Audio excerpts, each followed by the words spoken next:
क्या प्लास्टिक की बोतल में पानी पीने से कैंसर हो सकता है? थियोरेटिकली यस, बायोप्सी कराने से कैंसर फैल सकता है? बिल्कुल गलत है ये। It's a big myth. Biopsy के बिना ना कंफर्म होगा कैंसर का डायग्नोसिस, ना ट्रीटमेंट कर सकते। क्या मोबाइल जेब में रखने से या विमेन अपनी लैप पर जो मोबाइल रखती हैं उससे कैंसर हो सकता है? इस पे कंक्लूसिवली प्रूव हुआ नहीं है, जी। बिकॉज मोबाइल से आपका रेडियो फ्रीक्वेंसी वेव्स आती है, जी। But research has shown that is not increasing the incidence of cancer, but they are harmful. क्या कोई दवाई लंबे समय तक खाने से भी कैंसर हो सकता है? हाँ, कुछ कैंसर सब ऐसे हैं कि जैसे एस्ट्रोजेंस है, बर्थ कंट्रोल पिल्स है, हार्मोन्स होते हैं कि अगर लॉन्ग टर्म लेने से ये दिखा गया कि they can stimulate the breast cells and can cause breast cancer. So birth control pills specially जो पहले जमाने में आते थे, हाई एस्ट्रोजन पिल्स, जी। सो उसके वजह से ब्रेस्ट कैंसर होने का रिस्क रहता है।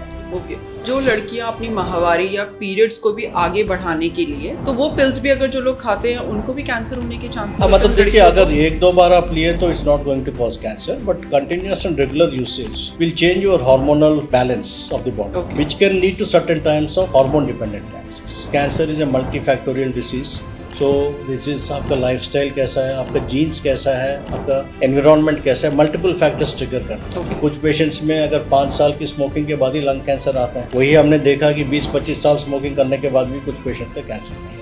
कीमो और रेडिएशन दोनों में क्या अंतर होता है और इसकी डोज कैसे डिसाइड की जाती है? कीमो दवाई है, केमिकल्स है, ये आपका इंजेक्शन के रूप में देते हैं, इंट्रावीनस इंजेक्शन। रेडियोथेरेपी आपको जैसे बताया रेस है, उसको आपका रेडिएशन मशीन से दिया जाता है, और रेडिएशन नॉर्मली टिपिकली आपका हॉस्पिटल आके लेना पड़ता है। कीमोथेरेपी जो है इंजेक्शन है, आपका डे केयर में आके ले सकते हैं, हॉस्पिटल में भर्ती का जरूरत नहीं है। जो रेशियो होता है वो मेन और विमेन में कैंसर का कैसा है वो रेशियो? विमेन में कैंसर ज्यादा है, अराउंड 52%। कौन से टाइप का कैंसर विमेन में हाँ सबसे जी, ये ज्यादा? मेनली हो रहा है ब्रेस्ट कैंसर की वजह से। नमस्ते and welcome to hello Apollo R care on air.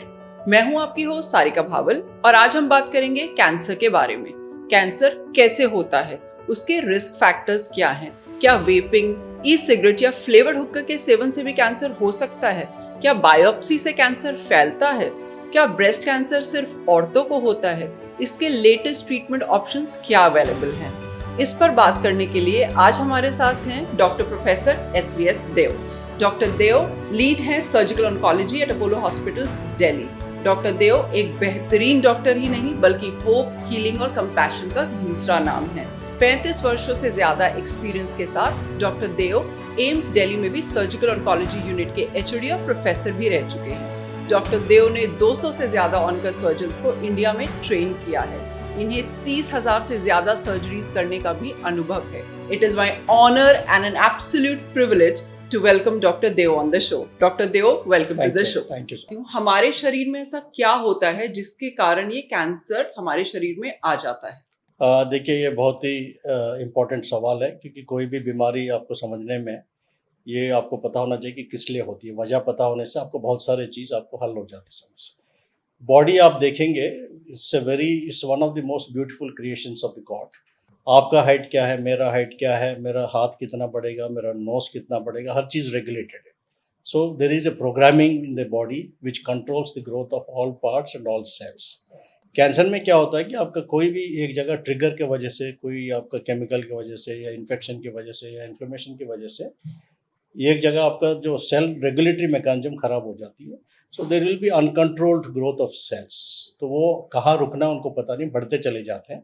तो that is what is called cancer, the uncontrolled growth of cells leading to tumors and spread to other parts. This is another feature which is not there. Normal cell कहीं spread होता नहीं है, but cancer में spread भी होता है। तो doctor देव, हमारे शरीर में ऐसा क्या होता है जिससे वो सेल्स जो होते हैं वो अनकंट्रोलेबली ग्रो करने लग जाते हैं? रेगुलेटरी मैकेनिज्म जो होती है, आपका जीन्स रेगुलेट करते हैं। बॉडी में जीन्स होती है हर इंसान में, उस पर आपका प्रोग्रामिंग होती है, जो डीएनए आरएनए आपने सुना होगा, और वो आपको रेगुलेट करती है कि कौन सी सेल कितना तेजी बढ़ना है, कब उसके डेथ भी होना है, उसको एपोप्टोसिस बोलते हैं, वो सब रेगुलेटेड है। तो ये चीज़ क्या हो कि कभी भी आपका डीएनए डैमेज हो रहा है आपका बॉडी में, कोई भी वजह से हो, whether it is sunlight, whether it is diet, whether it is smoking, if they lead to chronic damage of DNAs and with the ageing process, body का एक अपना मैकेनिज्म होती है कि ये सब डैमेज को भी रिपेयर कर सकता है, बट एक पॉइंट में ये टिप हो जाती है आपकी, तब आपका शुरू होती है ये growth which is called cancer. Okay. Cancer शब्द से इतना डर क्यों लगता है लोगों को? देखिए, ये बिल्कुल आप अभी किसी पब्लिक में भी, कोई फैमिली में भी, सोसाइटी में कैंसर बात आते ही तुरंत it is associated with lot of negative sort of thoughts including depression, sadness, death, so lot of things. ये इसका वजह है कि आपका 15-20 साल पहले आपका कैंसर के बारे में इतना जानकारी नहीं थी और उस टाइम अवेयरनेस नहीं थी, ज़्यादा एडवांस कैंसर आता था, ट्रीटमेंट भी इतना बेहतर नहीं थी, तो mortality was very high. But now a lot of things have change. अभी वही हम लोग कोशिश कर रहे हैं कि कैंसर के बारे में अवेयरनेस प्रोग्राम जैसा, अर्ली डिटेक्शन, क्योंकि कैंसर अभी हो गया कि क्रॉनिक डिसीज़, जैसे ब्लड प्रेशर है, जैसा हार्ट डिसीज़ है, जैसे डायबिटीज़ है, वैसे ही बनते जा रहे हैं। तो ये सारे रिसर्च आपका ऐसा कि आपका अभी मोर्टेलिटी कम हो गया, कैंसर के वजह से आपका जो पेशेंट का लाइफ का लॉस होता है वो अभी काफ़ी कम है। अर्ली स्टेज कैंसर से 80% क्योर हो जाते हैं, तो अभी वो बात नहीं है, बट अभी भी सोसाइटी में वो परसेप्शन है। तो आई थिंक इस टाइप के प्रोग्राम्स के माध्यम हमें ये सारी चीज़ क्लियर करना जरूरी है। अगर हम अपने देश की बात करें तो भारत में किस तरह के कैंसर बहुत प्रेवलेंट हैं? इंडिया में अभी आंकड़े देखेंगे, हमारी फिगर्स आती है national cancer registry programme, government of India का प्रोजेक्ट है, जिसमें हमें सारे कैंसर्स, हमें डेटा सारे कैंसर रजिस्ट्री से लेके हमें कंपाइल करते हैं। As per the last NCRP report, आज के दिन पे हमारा सबसे कॉमन कैंसर्स इंडिया में हेड एंड नेक कैंसर्स, जो मुंह का, गले का होता है, उसके बाद ब्रेस्ट कैंसर है, लंग कैंसर है, प्रोस्टेट कैंसर है और GI कैंसर है, जैसे food pipe, stomach, colon and rectum. ये पांचों कैंसर आपका मिलके करीब ऑलमोस्ट 70% कैंसर्स इंडिया में ये 5 कैंसर्स हैं। और क्या आपने ये ट्रेंड पिछले 10 सालों में चेंज होते हुए भी देखा है? हाँ जी, आंकड़े अगर देखेंगे तो कैंसर का बर्डन ग्रो कर रहे हैं, specially what we call low middle income countries बोलते हैं, जिसमें आपका एशिया काफ़ी इसमें आ रहा है। तो अभी प्रोजेक्शन आप देखेंगे पिछले 20 साल में there is increase by 20 to 30%। But हम लोग अगर जल्दी ये सब चीज़ काबू में नहीं लेंगे, लाइफस्टाइल से, पोल्यूशन, ये सब नहीं करेंगे, ये फिगर्स और 20-30% बढ़ने का उम्मीद है। और आज के दिन पे हम लोग करीब 1.5 million new cancer cases India में डायग्नोस होते हैं हर साल। Okay, so this is likely to touch upon 2 million और 2.5 million by 2040। Okay, that's an projection। Alarming हाँ फिगर। जी, एब्सोल्युटली। भारत में भी ऐसे कौन से स्टेट्स हैं जहाँ पे कैंसर का इंसिडेंस काफी ज्यादा है और कैंसर का इंसिडेंस काफी कम है? हाँ जी, because this is what we call regional variation of जी। कैंसर्स, क्योंकि ये भी प्रूव करता है कि आपका रहन सहन, खान पीन से भी कैंसर जुड़ा हुआ है। आज की लेटेस्ट रिपोर्ट आप देखेंगे, उसके हिसाब से नॉर्थ ईस्ट जो है, नॉर्थ ईस्ट सबसे ज़्यादा कैंसर बर्डन वहाँ दिखा जाता है। जैसे कुछ डिस्ट्रिक्ट से उधर कामरूप डिस्ट्रिक्ट, एजवाल, ये सब जगह आपका कैंसर ऑलमोस्ट डबल और ट्रिपल जो बाकी एरिया से ज़्यादा है। और इनके कंट्रीब्यूटिंग फैक्टर्स क्या होंगे डॉक्टर देव? कंट्रीब्यूटिंग आपका इस पे रिसर्च काफ़ी चल रहा है, ICMR का रिसर्च चल रहा है। इसमें आपका जैसा आपका उनकी कल्चर है, खाने पीने का तरीका है, टोबैको है, एंड जैसा उधर गर्म पानी है, स्मोक मीट्स है, बारबेक्यूज है, फूड स्टाइल, लाइफस्टाइल हैबिट्स, ये सब थोड़ा अलग है। Okay. तो these factors are contributing for very common cancers. उधर आप देखेंगे फूड पाइप का है, लंग का है, थ्रोट का कैंसर है, ये सब बहुत कॉमन है। तो नॉर्थ ईस्ट में इंसिडेंस सबसे ज्यादा है सबसे ज़्यादा। और सबसे कम इंसिडेंस? सबसे कम इंसिडेंस अगर गवर्नमेंट का रिकॉर्ड देखेंगे तो रूरल कैंसर रजिस्ट्रीज जो बोलते हैं हम लोग, मोस्ट ऑफ द डेटा हमारा बड़े शहर से आती है, जैसे दिल्ली, मुंबई, चेन्नई से, बट कुछ रूरल रजिस्ट्री से, जैसे बार्शी है आपका महाराष्ट्र में। तो विलेजेस में अभी रूरल इंडिया में कैंसर अभी 2-3 गुना कम है सिटीज़ Okay. के हिसाब से। So that also proves the lifestyle which is followed in the villages is more healthy, traditional Indian okay. Lifestyle. Okay, so इसका मतलब है कि गांव और शहरों के बीच में भी जो नंबर्स आते हैं इंसिडेंस, उसमें भी काफी फर्क है। हाँ जी, बिल्कुल। ओके, और कैंसर की जो आउटकम्स हैं, क्या वो भी गांव और शहर में डिफर करते हैं?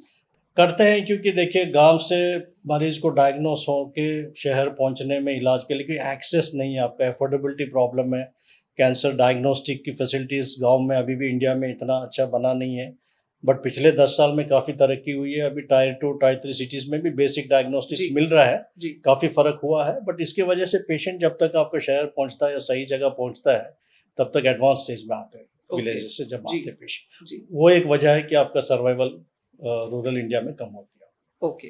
अब अगर आप मुझे बताएं कि जो रेशियो होता है वो मेन और विमेन में कैंसर का कैसा है वो रेशियो? उस पे देखिए अभी पॉपुलेशन वाइज हमारा मेन थोड़ा ज़्यादा है, 52% करीब आती है, विमेन इज़ 48, बट कैंसर्स में वुमेन में ज़्यादा है आपका। ओके। वुमेन और कैंसर कौन से टाइप का कैंसर विमेन में हाँ जी, सबसे ये ज्यादा? मेनली हो रहा है ब्रेस्ट कैंसर की वजह से, क्योंकि ब्रेस्ट ओके। कैंसर की जो बढ़ोतरी हुई है पिछले आपका 10-15 साल में, इट इज़ जी। 25% of cancers in women is breast cancer. Okay. So उसके वजह से पूरा अगर आंकड़े देखेंगे नेशनल लेवल पे, विमेन में कैंसर ज़्यादा है, अराउंड 52%, जेंट्स में इट्स अराउंड 48%। अभी आपने बात की थी इन्फ्लेमेशन के बारे में। पहले तो आप हमारे दर्शकों को बताइए ये इन्फ्लेमेशन क्या चीज होती है और ये हमारी बॉडी में ऐसा क्या करती है जिसके कारण कैंसर डेवलप होता है? देखिए, इसका सिंपल वर्ड्स में बोलना है तो आपका मतलब इन्फ्लेमेशन मीन्स, अगर कोई आदमी को आप इरिटेट करेंगे वो क्या होता है? गुस्सा होता है। गुस्सा, जी तो बिल्कुल। गुस्सा, inflammation is like cell is angry. Okay. Okay, that is what मैं सिंपल लैंग्वेज में बता रहा हूँ। जी। तो किसी सेल को आप इरिटेट करेंगे ओके। बार बार, whether it is because of some infection, because of some irritation, some mechanical trauma और सनलाइट, वो इन्फ्लेम होता है। इन्फ्लेम होके उसकी केमिकल्स, उसकी बैलेंस सब बिगड़ जाती है। सो ये क्रॉनिक इन्फ्लेमेशन, एक्यूट इन्फ्लेमेशन अच्छी होती है, हीलिंग के लिए काम करता है। कभी भी आपको चोट लगी, ऑपरेशन हुआ, उसमें भी इन्फ्लेमेशन होती है, but that's a good inflammation because it helps in healing. Okay. But chronic inflammation जो आप बात ले रहे हैं वो हमें लॉन्ग टर्म में डैमेज करती है। तो क्रॉनिक इन्फ्लेमेशन जो होती है क्या वो कैंसर होने का सबसे बड़ा कारण होती है? हाँ जी, वो एक वजह है, क्योंकि उसमें सेल का रेगुलेशन सिस्टम और रिपेयर सिस्टम डैमेज हो जाती है। ओके। तो इन्फ्लेमेशन से जो केमिकल मीडिएटर्स आते हैं वो कैंसर को प्रमोट करती है। कुछ ऐसे साइंस जो हमारी बॉडी देती है कि अब आपकी बॉडी में जो इन्फ्लेमेशन है वो काफी बढ़ गया है, कुछ ऐसे साइंस के बारे में आप हमें बताएंगे या सिम्टम्स के बारे में? मैं देखिए, इन्फ्लेमेशन का तो नॉर्मल साइन सिम्टम्स वही होती है, आपका local pain, fever, fatigue, weakness, ये सब नॉन स्पेसिफिक होती है इन्फ्लेमेशन का। वो डिपेंड करता है कौन सा टिश्यू आपका इन्फ्लेम है। ओके। ज़्यादा हमें ध्यान देना चाहिए कि अर्ली कैंसर की क्या लक्षण होती है। ओके। वो I think, I am sure you will be जी डिस्कसिंग बिल्कुल। Doctor Dev, can cancer run in families? If हाँ जी। Yes then how? हाँ जी, ये भी अच्छी सवाल है, क्योंकि इस पे काफ़ी हमें क्लैरिटी मिली है पिछले 20 साल में। जी। करीब 15 से 20% कैंसर्स फैमिलीज में रन करती है because of genetic defects. We call it hereditary cancer और फेमिलियल कैंसर। मीन्स आपका एक जनरेशन से दूसरा जनरेशन वो जीन ट्रांसमिट हो सकता है और फैमिली मेम्बर का कैंसर होने का रिस्क बढ़ता जाता है। कॉमन कैंसर जो जेनेटिक होती है वो है breast cancer, okay. Ovarian cancer, colorectal cancer. Okay. So ये आपका फैमिली में रन करता है। इसलिए हमें जब भी एक नया पेशेंट देखते हैं उनका फैमिली हिस्ट्री बहुत ज़रूरी है, और सारे पब्लिक को भी सावधान होना चाहिए। अगर किसी की फैमिली में अगर यंग एज में किसी का ब्रेस्ट कैंसर, ओवेरियन कैंसर हुआ है तो जेनेटिक टेस्टिंग जरूर करके एक बार फैमिली भी सतर्क होना जरूरी है। तो डॉक्टर देव, अगर फैमिली में रन करता है मतलब फादर टू सन या फादर टू डॉटर या मदर टू डॉटर, या पूरे अगर पूरी फैमिली ट्री में किसी को हाँ है? जी, आपका नॉर्मली 50% ऑफ जीन्स फादर और मदर से आती है बच्चे जी। को। सो अगर फादर साइड में भी कैंसर है या मदर साइड में भी है तो वो बच्चे को ट्रांसमिशन होने का 50% चांस है। कौन से ऐसे कुछ बेसिक टेस्ट हैं जो एक हर इंसान करा सकता है जिसको से पता चले कि उसको chances of him getting risk of cancer from family history is quite high? हाँ जी, फैमिली हिस्ट्री का कुछ वार्निंग साइंस जो बोलते हैं हमें, रेड फ्लैग्स। सो कभी भी कोई फैमिली में अगर कैंसर आपका, नॉर्मली कैंसर क्या है कि 50 से 60 में होती है जी। age। कभी भी कैंसर आपका यंग एज में हो रहा है, 40 साल में, 30 ईयर्स में हो रहा है। और कुछ टाइप की कैंसर अगर एक से ज़्यादा फैमिली मेम्बर्स में है, जी। मदर को है, ग्रैंड मदर को है, आंटी को है या अंकल को है, आपका जब भी, these are early warning. Young age, more than one family member affected with cancer, so then we should always be careful and go into the genetic counseling and testing. Doctor Dev, मैंने हमेशा देखा है कि आप जाके अवेयरनेस पे बहुत बातें करते हैं। Why is early detection very important in diagnosing cancer? ये बहुत ही आपका ऑलरेडी प्रूवन फैक्ट है कि आपका कैंसर का 4 स्टेज होती है, पब्लिक के लिए बता रहा हूँ मैं। स्टेज 1, स्टेज 2, स्टेज 3, स्टेज 4 जी। सब जानते हैं। तो स्टेज 1 एंड 2 में अगर कैंसर पकड़ा जाएगा, आज के दिन पे ऑलमोस्ट 80% कैंसर क्योर हो सकता है। बहुत ही बड़ी बात है आपका, 80% we can cure stage 1 and 2 cancers. जी। तो इसीलिए हमें अर्ली डिटेक्शन एंड अवेयरनेस, काफ़ी टाइम पेशेंट को सिम्टम होता है बट टाइम पे नहीं पहुंच पाते। By the time they reach a cancer centre, stage 3 या 4 में आते हैं। ओके। तब आपका मेहनत भी ज़्यादा करना पड़ेगा, खर्चा भी ज़्यादा करना पड़ेगा, इलाज भी ज़्यादा करना पड़ेगा, बट आउटकम्स इतना अच्छा नहीं होता। ओके। इसीलिए हमें early detection and awareness that I think has to public has to be involve. आप जैसे प्रोग्राम से ये सब में बहुत इसमें हेल्प करेगा for spreading awareness. So that should be the main approach in India okay for controlling cancer. Okay doctor Dev, अब हम लोग कुछ अर्ली साइंस और सिम्टम्स के बारे में बात करेंगे। क्या अनयूजुअल लंप्स या स्वेलिंग कैंसर की तरफ इशारा करती है? हाँ जी, बिल्कुल, क्योंकि कैंसर देखिए वो जैसे डायबिटीज़ है, हार्ट अटैक है, स्ट्रोक है, ऐसा एक बीमारी नहीं है। Cancer is like 100 different diseases. So symptom depend करता है कौन सी ऑर्गन की बात हो रही है। जैसे सपोज़ कॉमन कैंसर्स देखेंगे, ब्रेस्ट कैंसर का जैसा आपने बताया swelling is most common. Breast lump है या कोई आपको गिल्टी बनी है जो टाइम पे ठीक नहीं हो रहा है 2-3 हफ्ते में, तो आपको तुरंत सतर्क होना पड़ेगा वो कैंसर होने का, क्योंकि बहुत सारे ये अर्ली स्टेज ट्यूमर्स में पेन भी नहीं होता है। तो बहुत हमें पब्लिक सोचती है कि जब तक पेन नहीं हुआ, ये नहीं हुआ, वो कैंसर नहीं है, but they are silent. Similarly for oral cancer, second common cancer आपका जैसे मुंह में छाले हैं जी जो टाइम पे ठीक नहीं हो रहा है, ब्लीडिंग हो रहा है, आपका दर्द हो रहा है, गले में कोई गिल्टी आ रही है, दांत आपका लूज हो रहा है, ये सब early warning signs of oral cancer. Okay third common आपका लंग कैंसर है। ये नॉर्मल जैसा खांसी जुकाम जैसे शुरू होती है, जी dry cough, but normal infection से या टीबी है एक टाइम में आपका ठीक हो जाता है। अगर 4 से 6 हफ्ता आपका कोई भी चीज़ नॉर्मल ट्रीटमेंट से ठीक नहीं हो रहा है, तो आपको तुरंत सतर्क होना पड़ेगा, एक बार जांच करा लेना आजकल ठीक है। तो वही एक अपॉर्चुनिटी है हमें, जहां हमें अर्ली स्टेज में कैंसर पकड़ पाता है। तो डॉक्टर, अगर इस तरह के किसी को साइंस और सिम्टम्स है 4 से 6 हफ्ते, तो he is not going to come to an oncologist first, तो वो तो एक फिजिशियन के हाँ जी, पास जाएंगे या हाँ एक जी, इंटरनल मेडिसिन के पास हाँ जाएंगे। जी। आप अपने इयर्स ऑफ एक्सपीरियंस से क्या सजेस्ट करते हैं अगर किसी को 4 से 6 हफ्ते में कोई बीमारी ठीक नहीं हो रही है, हाँ जी। तो वेयर शुड दैट पेशेंट गो? देखिए, वैसे इसीलिए हमने बना रहे हैं कि इंडिया में एक रेफरल सिस्टम चाहिए हमें, क्योंकि हमें कौन सी इलाज के लिए कौन सी डॉक्टर के पास, यहाँ हमें वो सिस्टम अच्छा नहीं है। तो इधर स्पेशलिस्ट भी मिलता है, जनरल डॉक्टर भी मिलता है, ऑल्टरनेटिव मेडिसिन भी मिलते हैं, क्वैक भी मिलती हैं। पब्लिक को पता नहीं चलता कहाँ जाना है पहली Correct. बार, इसीलिए बहुत मिसमैनेजमेंट होती है। तो स्ट्रक्चर्ड रेफरल सिस्टम में आपका प्राइमरी केयर फिजिशियन जो है, he will be responsible, family physician और प्राइमरी केयर फिजिशियन। जी उनको ये सब में ध्यान दे के जब भी उनको शक आएगा उनको डायरेक्ट करना चाहिए कि आप स्पेशलिस्ट से मिलो या okay particular specialist. That is the ideal referral system. Okay alright. Coming back to science and symptoms, doctor Dev, unexplained weight loss, constant fatigue या कमजोरी होना भी कैंसर का सिम्टम है? ये सारे कैंसर्स का नहीं, बट कुछ कैंसर में वेट लॉस होती है, आपका कमजोरी आता है, स्पेशली फूड पाइप कैंसर है, गैस्ट्रोइंटेस्टाइनल ट्रैक्ट कैंसर है, जो धीरे धीरे आपका खाने में रुकावट आती है, जी so they lose weight, they develop weakness. Similarly lung cancer है, पैंक्रियाटिक कैंसर है, these are aggressive cancers. Okay so इस कैंसर्स में ये देखा गया है कि पेशेंट जब भी weight loss unexpected more than 10% loss suddenly आपको हो रहा है 4-6 हफ्ते में, तो that is also a warning sign. And changes in the colour of skin? Color of skin can happen because of certain paraneoplastic syndromes बोलते हैं, but that is not very specific okay उसके लिए। But skin cancers वो अलग ही, ये they're not common। Okay unusual bleeding और discharge, क्या वो भी Yes, कारण? yes, वो आपका important symptom है, especially यूट्रेन cancer, cervical cancer ladies में जो होती है, उसका अर्ली साइंस सिम्टम वही होती है कि अनयूजुअल ब्लीडिंग, एक्सेस ब्लीडिंग, और मेनोपॉज के बाद आपको फिर ब्लीडिंग शुरू हो रहा है, that is earliest sign of uterine cancer. Okay persistent cough, मतलब ऐसी खांसी जो नहीं जा रही है, जो टीबी की तरह लग हाँ रही जी। है, क्या वो एक साइन हो सकता है कैंसर वो भी का? एक साइन है लंग कैंसर का, बट आज की समय में आपका पोल्यूशन भी है और इतनी इन्फेक्शन है, वायरल है, कोविड है, ये सारे की सिम्टम्स वैसी ही होती हैं। ओके तो हमें सही टाइम पे अगर ठीक नहीं हो रहा है, हमें एक बार सतर्क होकर सही जांच करा ले तो at least lung cancer rule out कर सकते हैं आपको, कोई अर्ली Okay. Lung cancer. कोई भी ऐसा दर्द हमारे शरीर में जो नहीं जा रहा है और हमने सभी तरह के पेन किलर, फिजियोथेरेपी और सभी तरह के ऑल्टरनेटिव मेडिसिन भी ट्राई कर ली हैं, क्या पेन जो नहीं जा रहा है वो भी कैंसर का कारण हो सकता है? हाँ, ये एक सिम्टम में आपका एडवांस कैंसर की होती है, जब कैंसर एकदम आपका नॉर्मल बैरियर्स ब्रेक करती है, आसपास की टिश्यू को इन्फिल्ट्रेट करती है, तब pain is a constant symptom.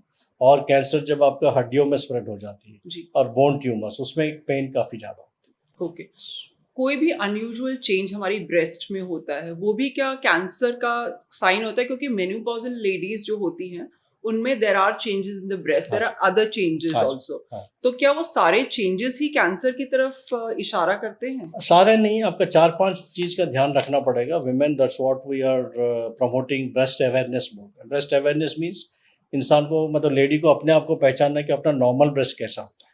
वो पहचानेंगे तभी आप पहचान पाएंगे कैंसर क्या है। जी सो इसीलिए उनको जब भी अभी हमारी सोसाइटी में घरों में जब भी मौका मिलता है महीने में एक बार लेडीज़ को हम वही ट्रेन करते हैं, अपना ब्रेस्ट को अपने आप देखिए, शीशे में देखिए और अपने आप फील करके देखिए। तो 4-5 चीज़ आपको ध्यान रखना पड़ेगा, कोई चेंज इन साइज़ और shape, sudden change in size और शेप, स्किन में आपका कोई भी आपका जैसे निपल अंदर जा रहा है, retraction is called nipple retraction, that is also early warning sign. Any discharge from the nipple, specially blood stain discharge, लाल रंग की अगर पानी आ रहा है, that is also early warning sign. Okay या कोई आपको लंप फील हो रहा है, कोई गिल्टी फील हो रहा है, that is also one of the signs. So these are early warning signs of breast cancer. Okay doctor Dev, अभी आपने बात की कैंसर की स्टेजेस की। आप मुझे बताइए कि ये स्टेजेस क्या होती हैं? Stage 1, stage 2, stage 3, stage 4। देखिए, स्टेज आपका डिपेंड करता है कि कहाँ तक कैंसर स्प्रेड हुआ हुआ। जब सपोज आपका ब्रेस्ट में स्टार्ट हुआ कैंसर, ये नॉर्मली पहले लिम्फ नोड्स में पहुंचती है, बगल में। ओके सो बगल में लिम्फ नोड्स आते हैं, स्टेज 2 बोलते हैं, क्योंकि वो ब्रेस्ट के बाहर आ चुका है। So locally advance is stage 3। Locally advance means उसी जगह आपको एक्सटेंसिवली स्प्रेड हो गया, लिम्फ नोड्स बहुत इन्वॉल्व है, ब्रेस्ट पूरा इन्वॉल्व हो गया, जी। This is called stage 3। This is locally advance. Stage 4 means आपका डिस्टेंट ऑर्गन्स में इन्वॉल्व हो गया, जब लंग्स में स्प्रेड हुआ, लिवर में हुआ, बोन में हुआ, ब्रेन में हुआ, कहीं भी हो सकता है, इसको स्टेज 4 कैंसर बोलते हैं। डॉक्टर देव, ऐसा क्यों होता है कि सारे कैंसर जो होते हैं ज्यादातर केसेस में स्टेज 4 में ही डिटेक्ट होते हैं? देखिए, इसका मल्टीपल रीजन है, हम लोग वही बता रहे हैं कि awareness, access, affordability, so these are very important. हमने एक स्टडी किया एम्स में, मैं जब था, कि क्यों लेट आते हैं पेशेंट। हम उसमें देखा गया कि ज़्यादातर पेशेंट की गलती नहीं है, वो बेचारा गांव में कहीं छोटे टाउन में शुरू होता है, सिम्टम आते ही कहीं जाता है, उसको सही गाइडेंस मिलता नहीं है, जी। और किसी के ऑल्टरनेटिव ट्रीटमेंट में जा सकता है, या सही टाइम पे रेफर नहीं हुआ। 3-4 हमने देखा कि कम से कम 6 से 7 महीना लग जाता है उसको एक सही कैंसर हॉस्पिटल पहुंचने, और तब तक काफी तब लेट हो तक चुका आपका होता है। स्टेज 4 आ जाता है। बहुत सारे चीज़ अगर उसी स्टेज में पकड़ा जाए, तो इसीलिए हमने अभी नया कैंसर कंट्रोल प्रोग्राम आप देखेंगे इंडिया का, हब एंड स्पोक मॉडल हम जो बात करते हैं कि विलेज लेवल पे, टाउन लेवल पे ही हमें प्राइमरी हेल्थ केयर वर्कर को ट्रेन करें कि अर्ली कैंसर कैसा पकड़ा जाता है। जी। और सिंपल टेस्ट, इसके लिए ज़्यादा महंगा स्कैन्स भी नहीं चाहिए आपको। ब्रेस्ट कैंसर डायग्नोस करना है, ओरल कैंसर डायग्नोस करना है, बहुत सिंपल टेस्ट से हो जाता है। ओके तो इसके ऊपर अभी काफ़ी रिसर्च भी चल रहा है, प्रोजेक्ट्स भी लॉन्च हुआ गवर्नमेंट में। अभी नेशनल कैंसर कंट्रोल प्रोग्राम में 100 डिस्ट्रिक्ट्स में अभी ये फैसिलिटी शुरू किया, ओके अर्ली डायग्नोसिस। ओके। क्या ये मैंडेटरी हो जाता है, या अगर आप अपने एक्सपीरियंस से मुझे बताएं कि अगर किसी को स्टेज 4 कैंसर है तो क्या उसकी डेथ होना लाजमी है? देखिए, 80% आज के दिन पे 80 से 90% स्टेज 4 कैंसर क्यूरेबल नहीं है। क्यूरेबल नहीं मीन्स आप पूरा जड़ से ख़त्म नहीं कर सकते, बट काफ़ी एडवांसेस हुआ है, ट्रीटमेंट्स आ रहे हैं, मेडिकल ब्रेक थ्रूस आ रहा है। तो इसमें क्या कर रहे हैं कि हमें कैंसर को भी क्रॉनिक डिसीज जैसा कन्वर्ट कर रहे हैं, लाइक डायबिटीज़ और हाइपरटेंशन। ये कभी क्योर नहीं होता, आप जब तक दवाई ले रहे हैं तब तक जिंदा है। जी। तो कैंसर में भी इसी टाइप का रिसर्च चल रहा है, काफ़ी कैंसर्स का अभी मेडिसिन आ रहे हैं जो स्टेज 4 में भी हम प्रोलॉन्ग कर सकते हैं, ओके लाइफ प्रोलॉन्ग कर सकते हैं। बट ज़्यादा, उससे ज़्यादा इम्पोर्टेंट है कि हमें पैलिएटिव केयर जो है, अभी Okay. हम चर्चा करेंगे, that is also very important for stage Okay. 4 cancers. Okay doctor Dev, इसका मतलब क्या सभी कैंसर के सिम्टम्स और जो लक्षण होते हैं, जैसे हम लक्षण कहते हैं, क्या वो सभी के सेम होते हैं या सबके अलग अलग होते हैं, सभी या कुछ का कॉमन भी होते हैं? नहीं, ज़्यादा आपका देखिए, आपका स्वेलिंग और पेन, ब्लीडिंग और अल्सर और ब्लॉकेज, जी। ये कॉमन सिम्टम्स है। वो डिपेंड करता है कौन सी ऑर्गन में कैंसर स्टार्ट हुआ, तो उसके हिसाब से सिम्टम होते हैं। ओके मैंने एक आर्टिकल में पढ़ा था कि इंडिया में शराब का कंजम्पशन इन एडल्ट्स है 22%, तंबाकू का 29% और सिगरेट स्मोकिंग का 7%। तो इसका मतलब क्या कि आधा हिंदुस्तान कैंसर होने के खतरे में है?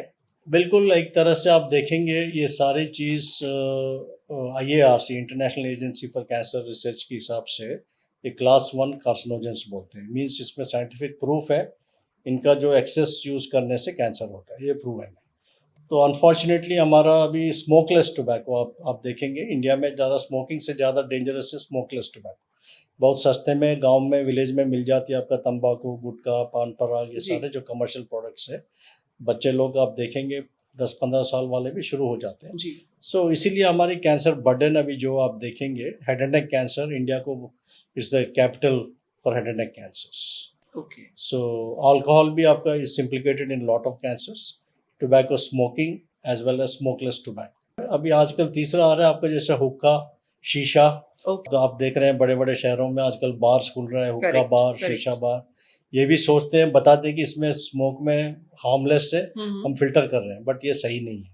ओके इनका भी स्टडीज हुआ है, जो स्मोक आती है टोबैको में करीब 7,000 केमिकल्स हैं, जिसमें 200 केमिकल ऐसी है कि जिससे कैंसर हो सकता है, जो भी टोबैको में। जी। तो जो शीशा हुक्का भी आजकल फैशन चल रहा है, कॉलेज के बच्चे बैठ के ये सब करते हैं। वो बोलते हैं हम पानी में फिल्टर करके स्मोक दे रहे हैं तो आपको कैंसर होगा नहीं, बट वो गलत है। सारे यंग जनरेशन को केयरफुल होना चाहिए। ओके तो इस पे भी दिखा गया है कि आपका कैंसर बढ़ सकता है। मैंने एक जगह ये भी पढ़ा था कि जब हमारा इम्यून सिस्टम बहुत कमजोर होता है तब हम कैंसर से हिट होते हैं, तो तब हमें कैंसर होने के बहुत चांसेस है।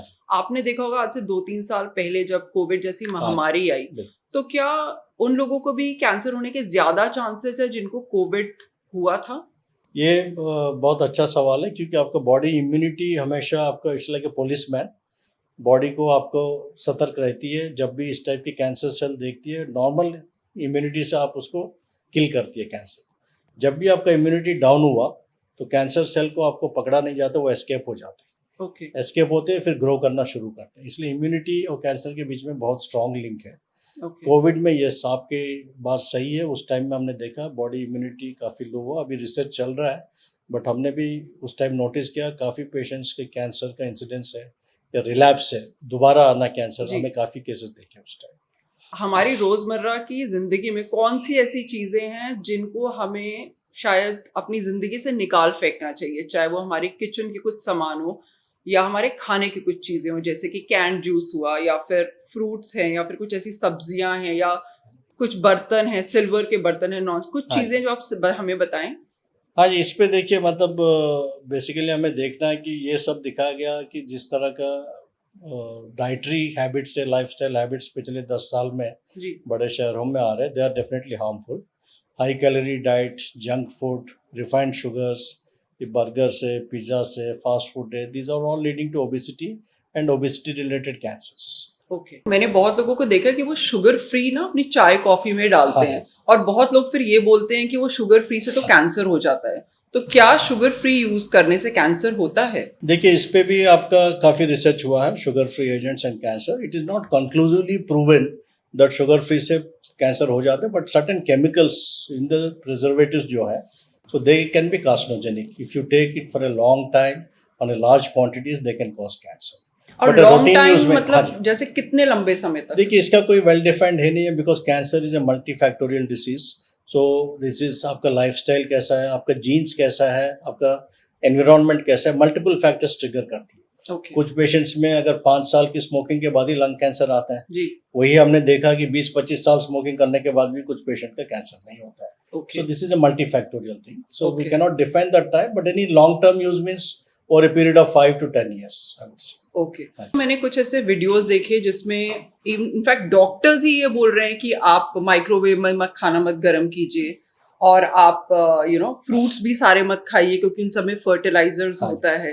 तो ये इन बातों में कितनी सच्चाई है? ये भी आपका देखिए कुछ तो सच्चाई है, इसमें ज़्यादा प्रॉब्लम ये है कि फ्रूट्स का गलती नहीं है, the way they are processed, the way they are grown, the way they are transported and stored, इसके वजह से आपका ज़्यादा डैमेज होता है। आपका फ्रूट्स का जैसा पेस्टिसाइड्स यूज होता है, फ्रोजन स्टोरेज करती है आपकी, केमिकल स्प्रे करते हैं। एप्पल देखेंगे शाइन करता है मार्केट्स, जी they put wax on it. Okay okay, so all these are more dangerous. So इसलिए हमें क्या बोलते हैं कि फ्रूट्स का आपका लीजिए, बट आपको उसको अच्छी तरह से सफाई करना बहुत जरूरी है। ओके सो जैसे ही घर लाएंगे सब्जियां हैं या फ्रूट्स है, वेजिटेबल्स है, एक बाल्टी में पानी में या टब में पहले हम बोलते हैं कि 2-3 घंटा भिगो के जी ये सारे जो रेसिड्यू है, पेस्टिसाइड्स है, जो पोल्यूशन है, ये सब चीज़ निकल जाए, then they are quite healthy. So क्या एल्यूमिनियम के बर्तन में भी खाना खाने से वैसा भी कैंसर हो वो सकता नहीं, है? वो भी आपका 100% प्रूवन नहीं है। अल्टर अभी जो आपका माइक्रोवेव है ये है, so these are all some of them contain certain chemicals. वो केमिकल्स लॉन्ग टर्म यूज में कैंसर हो सकता है। होने का रिस्क उतना ही है।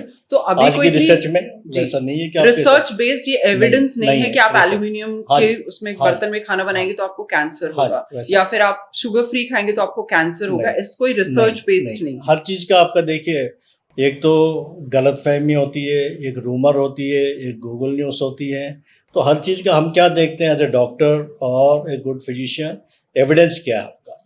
यह हमारी जो एरा है, we are in era of evidence based medicine. आपका रिसर्च में दिखाना चाहिए कि इसके वजह से कैंसर हुआ, तभी हम वो चीज़ को मना करते हैं। ओके। सो काफ़ी सारे में अभी एविडेंस आता है, उसमें रिसर्च चल रहा है कि वो 100%, जैसे आपका मोबाइल फोन्स जी। एंड कैंसर अभी जी। चर्चा करेंगे। जी। तो रिसर्च और एविडेंस के ऊपर हमें जाना चाहिए। ओके। ओके। क्या कोई दवाई लंबे समय तक खाने से भी कैंसर हो सकता है? हाँ, कुछ कैंसर सब ऐसे हैं कि जैसा आपका ईस्ट्रोजन से बर्थ कंट्रोल पिल्स से हार्मोन्स होते हैं, ये अगर लॉन्ग टर्म लेने से ये दिखा गया कि they can stimulate the breast cells and can cause breast cancer. Okay. So birth control pills specially जो पहले ज़माने में आते थे, हाई ईस्ट्रोजन पिल्स, जी। सो उसके वजह से ब्रेस्ट कैंसर होने का रिस्क रहता है। ओके। और जो लड़कियां अपनी माहवारी या पीरियड्स को भी आगे बढ़ाने के लिए, हाँ। मतलब मान लीजिए आज उसकी डेट है 1 तारीख, पर हाँ। उसे 5, उसको घर में कोई हाँ। फंक्शन है, उसकी शादी है, हाँ। और वो 5 तारीख तक उसको बढ़ाना चाहती है, तो वो पिल्स भी अगर जो लोग खाते हैं उनको भी कैंसर होने के चांसेस हाँ, होते हैं मतलब देखिए, लड़कियों को? अगर 1-2 बार आप लिए तो it's not going to cause cancer, but continuous and regular usage will change your hormonal balance of the body, okay. which can lead to certain types of hormone dependent cancers okay. long term use में। Okay. Body की rhythm change होती है, hormones के effect sales के ऊपर change होती है, तो Okay. Long term use is dangerous. Okay. तो क्या माँ से बच्चे को भी कैंसर हो सकता है? ये आपका कुछ जेनेटिक कैंसर्स जो है वो ट्रांसमिट हो सकती है थ्रू द जीन्स। तो जैसा हमने डिस्कस किया, 15-20% कैंसर्स जो फैमिलीज में रन कर सकते हैं, उसमें चांस है माँ से बच्चे से होने के। अभी हम थोड़ी देर पहले एक बात कर रहे थे कि कुछ पेशेंट्स ऐसे होते हैं जिनको एक पर्टिकुलर टाइप ऑफ कैंसर हुआ, मान लीजिए उनको माउथ कैंसर हुआ, आपने उसको ट्रीट कर दिया, क्या उस पेशेंट को किसी दूसरी तरह का कैंसर होने का चांस हो सकता है? हाँ जी, बिल्कुल वो है, क्योंकि अभी आजकल हम देख रहे हैं, क्योंकि कैंसर ट्रीटमेंट की जैसे तरक्की हो रही है, ज़्यादा कैंसर सर्वाइवर्स बोलते हैं हमें, जो 5 साल 10 साल जो कर रहे हैं, so they are coming with second cancers, not everyone, but 5% patient में दोबारा सेकंड कैंसर हो सकता है। जैसे आपका ओरल कैंसर टोबैको से होता है, अगर कैंसर ट्रीट करने के बाद बहुत पेशेंट्स को हम बता दें कि उसको बंद कर दें, बट कुछ पेशेंट एडिक्शन से नहीं निकल पाते हैं। इफ दे जी। Continue to smoke, they can develop a second cancer, या मुंह में आ सकता है, या थ्रोट में आ सकता है, या लंग में भी आ सकता है। इसीलिए हमें हर कैंसर पेशेंट का एक बार ट्रीटमेंट हो जाता है, फॉलोअप हमें लाइफ लॉन्ग रखते हैं। ओके। लाइफ लॉन्ग फॉलोअप, साल में एक बार कम से कम आके चेकअप कर लें तो ये जी। चीज़ पकड़ा जाता है। ओके। डॉक्टर देव, अब हम कुछ मिथ्स और फैक्ट्स के बारे में बात करेंगे जो लोग बहुत गूगल करते हैं। हाँ जी। सो सबसे पहला मिथ ये है कि क्या सारे कैंसर जानलेवा होते हैं? नहीं, ये तो बिल्कुल गलत है। मैं आपको जैसे शुरू में बताया था, आज के दिन पे अर्ली स्टेज कैंसर्स, आपको almost 70% of early stage cancers can be cured जी। If they are picked up in stage 1 and 2। हमें ज़्यादा क्या है कि सोसाइटी में ये होता है कि हमें नेगेटिव स्टोरीज ज़्यादा ट्रैक्शन लेती है, ज़्यादा आपका उसका वो मतलब पब्लिक में चर्चा होती है, जिसमें नेगेटिविटी जो है जी। वो, इसीलिए मैं भी बोलता हूँ पेशेंट को, आप देखो कोई पड़ोसी एक ने बोला कि उसको कैंसर से मर गया, बट उसके आसपास और 5 लोग हैं जो क्योर हो गए, ठीक हुए, उनकी चर्चा होती नहीं है। जी। सो वो परसेप्शन है ये, बट आप अगर फिगर्स देखेंगे, हम एम्स में भी फॉलोअप करते हैं, पेशेंट की डेटा रखते हैं, रिकॉर्ड रखते हैं, तो 70-80% सर्वाइवल। ओके। जानलेवा बीमारी तो बिल्कुल नहीं बोलूँगा मैं, but yes there are 10-20% of bad cancers, very bad cancers, okay. Which it is very difficult to treat आज के दिन पे, जैसे Okay. एडवांस लंग कैंसर है, पैंक्रियाटिक कैंसर है, गॉल ब्लैडर कैंसर है, तो these are dangerous cancers. Okay. क्या कैंसर कॉन्टेजियस है? Cancer is not contagious. Cancer आपका छूने से और ये घर में रहने से स्प्रेड नहीं होती है, Okay. It's not infection. Okay. हाँ जी, इससे बिल्कुल डरना नहीं है। काफ़ी पेशेंट्स ये सवाल पूछते हैं, तो घर में आपका बाकी लोग से you can lead a normal life, you can live with your family members. कुछ प्रिकॉशंस हम बोलते हैं जब कीमोथेरेपी चल रहा है, ये चल रहा है, जब इम्यूनिटी कम होती है, तब हम बोलते हैं कि ज़्यादा क्लोज क्राउडिंग ये सब अवॉइड करना है। दैट जी। Is because of the fear of infection, okay. Not because of spread of cancer. Okay. क्या कैंसर सिर्फ ओल्ड एज के लोगों को होता है? जनरली अभी तक आप देखेंगे तो पिछला कैंसर की पूरा लास्ट 1 सेंचुरी का, it is A cancer is a disease of ageing. Okay. So one of the most important risk factor for cancer is aging. So क्योंकि तब तक सेल्स डैमेज होती है, डीएनए खराब हो जाती है, रिपेयर कैपेबिलिटी कम हो जाती है, तो 80% ऑफ कैंसर्स आप generally 6th decade 7th decade में देखते हैं। बट आपका आजकल हमें इसकी मतलब ये नहीं कि यंग एज में नहीं होता है। There are certain types of cancers what we call paediatric cancers, वो बच्चों में होती हैं, जी। and there are a lot of other cancers which can happen in adolescents and young adults. So this is a special group हम बोलते हैं. तो ये 30s 40s में होती है कुछ कैंसर. ओके तो हर एज ग्रुप का थोड़ा बहुत रिस्क रहता है, बट ज़्यादातर कैंसर आपका 50s और 60s में होता है. ओके. क्या चीनी खाने से कैंसर होता है? नहीं, इसमें भी आपका रिसर्च अभी हो रहा है. ये ज़्यादा मिस इन्फॉर्मेशन है. तो चीनी खाने से कैंसर नहीं होता. चीनी खाने से आपको ओबेसिटी बढ़ सकती है. Obesity can lead to certain types of cancers. Okay और शुगर आपका पूरा बंद करने की, पब्लिक के लिए बता रहा हूँ, टोटल जो आके पूछते हैं सबसे पहला सवाल शुगर का आता है. तो पूरा बंद करने का जरूरत नहीं है. शुगर आपका नॉर्मल बॉडी का जो जरूरत है वो रिक्वायरमेंट आप ले सकते हैं. ओके. हर्बल मेडिसिन या फिर जड़ी बूटियां और अल्टरनेटिव मेडिसिन क्या कैंसर का इलाज कर सकती हैं? देखिए, इसमें बहुत सारे लोग क्लेम करते हैं इंडिया में कि हम कैंसर क्योर करते हैं, ट्रीट करते हैं. मेरा इनके ऊपर कोई पर्सनल ये ओपिनियन नहीं है, बट हमें हर चीज़ का एविडेंस देखना पड़ेगा, प्रूफ देखना पड़ेगा. तो आज के दिन पे बहुत सारे कुछ अच्छे हमारी ट्रेडिशनल इंडियन मेडिसिन में अच्छे चीज़ है, जैसे आयुर्वेदा, होम्योपैथी, जो पढ़े लिखे हैं, जो नॉलेजेबल है. कुछ डिसीजेस का ट्रीटमेंट उसमें अवेलेबल है, बट काफ़ी लोग क्या है कि आपका पब्लिक को एक्सप्लॉइट करते हैं. तो ऑल्टरनेटिव थेरेपीज आपका बिना कीमोथेरेपी ठीक कर देंगे. बहुत सारे मैं देखा हूँ, कौन कर रहा है इलाज पता नहीं, क्या दवाई दे रहे हैं पता नहीं. तो वो पेशेंट मैं देखा हूँ सफ़र होते हैं, कैंसर बढ़ जाता है, पैसा भी खर्चा हो जाता है. 6 महीना 1 साल के बाद और बढ़ा के आते हैं. तो इसका हमें ध्यान रखना पड़ेगा. तो कैंसर ऑल्टरनेटिव ट्रीटमेंट हम इंटीग्रेट करते हैं. ऑल्टरनेटिव मेडिसिन हमें एज एलोपैथी डॉक्टर भी गवर्नमेंट ऑफ इंडिया प्रमोट कर रही है, तो इंटीग्रेट करें, जी. सब मिलके इलाज करें. जी. बट ये चीज़ हम वही यूज़ करते हैं जैसे योगा है, प्राणायाम है, पंचकर्मा है. ये चीज़ आपका बॉडी का इम्यूनिटी बढ़ाती है, जी. ब्रीदिंग बढ़ाती है, स्ट्रेंथ बढ़ाती है. उसमें हम यूज़ करते हैं वाइल ट्रीटिंग कैंसर. ओके. हाँ जी. डॉक्टर देव, लोग बोलते हैं cancer treatment is worse than the word cancer itself, like chemotherapy. हाँ, कीमोथेरेपी तो प्रॉब्लम है आपका, क्योंकि पहले और कोई तरीका नहीं था आपका use chemotherapy for most of the cancers. जिसके वजह से कीमोथेरेपी ये होता है कि वो कैंसर को तो किल करता है, but at the same time it can damage normal sales. Okay. इसीलिए साइड इफेक्ट्स होती है. वो Okay. जाता है, वो पहचान नहीं पाती कौन सी कैंसर है कौन सा नहीं है. जी. तो it damages all the cells. तो उस जमाने में वही बेस्ट ऑप्शन था, तो यूज़ होता है. इसीलिए आपका ज़्यादा पेशेंट्स को देखेंगे पेनफुल जो साइड इफेक्ट्स होती है, वॉमिटिंग है, हेयर लॉस है, नौसिया है, वीकनेस है, ये सब कीमोथेरेपी की साइड इफेक्ट्स होती है. बट अभी काफ़ी बदलाव आ चुका है. अभी मोस्ट ऑफ दी अभी हमें एरा है प्रिसिशन मेडिसिन बोलते हैं या टारगेटेड मेडिसिन बोलते हैं. इसमें क्या कि दवाई ऐसी बन रही है वो जाके सिर्फ कैंसर सेल को ही किल करता है, ओके. नॉर्मल सेल को अवॉइड करता है. So we are in that era now. A lot of advances have been made. So this is called precision medicine. So where we are only precisely attacking and targeting the cancer cells. Okay. क्या सभी cancer बहुत painful होते हैं? Not all of them. Certain advanced cancers can cause lot of pain. Advanced cancers, Okay. if they are spread to different parts of the body. Okay. मैं चाहती हूँ अब आप हमारे दर्शकों को FNAC और बायोप्सी के बारे में थोड़ा डिटेल से बताएं. हाँ जी. तो अभी हमें मिथ्स के बारे में बात कर रहे थे. आज के दिन पे कोई भी कैंसर डायग्नोसिस करना है, मीन्स कंफर्म करना है, वो सिर्फ बायोप्सी से होती है. बायोप्सी क्या होती है? कोई एक सिंपल टेस्ट है. आप एक छोटा सा नीडल डाल के ट्यूमर का छोटा पीस लेते हैं, उसको माइक्रोस्कोप के अंदर चेक करके पैथोलॉजिस्ट कंफर्म करता है ये कैंसर है. FNAC क्या होता है? और भी पतला सुई डालते हैं, सेल्स लेके देखते हैं कि कैंसर है कि नहीं. ये अभी हमारा पास 100 साल से ज़्यादा रिसर्च हो चुका है. बायोप्सी और FNAC सेफ प्रोसीजर्स है. इसके वजह से कैंसर फैलता नहीं है. इसके वजह से ही फ़ायदा होता है, कंफर्म होता है, तभी आप ट्रीटमेंट कर सकते हैं. तो पब्लिक में ये गलतफहमी है कि चीरा लगाने से, बायोप्सी करने से कैंसर फैल जाता है. ये बहुत बड़ा गलतफहमी है. बहुत सारे पेशेंट को मैं देखा हूँ हमारे क्लिनिक्स में आते हैं, डर के जाते नहीं है बायोप्सी के लिए. जब तक वो अगर आपको वो फैल जाता है, वो ऐसे ही फैल जाती है. अगर आपको बिना ट्रीटमेंट फैल जाती है तो बायोप्सी इज़ सेफ. पूरा रिसर्च हो चुका है. बायोप्सी के बिना कंफर्म नहीं होगा, ना ट्रीटमेंट कर सकते हैं. It's very simple out patient procedure, painless है.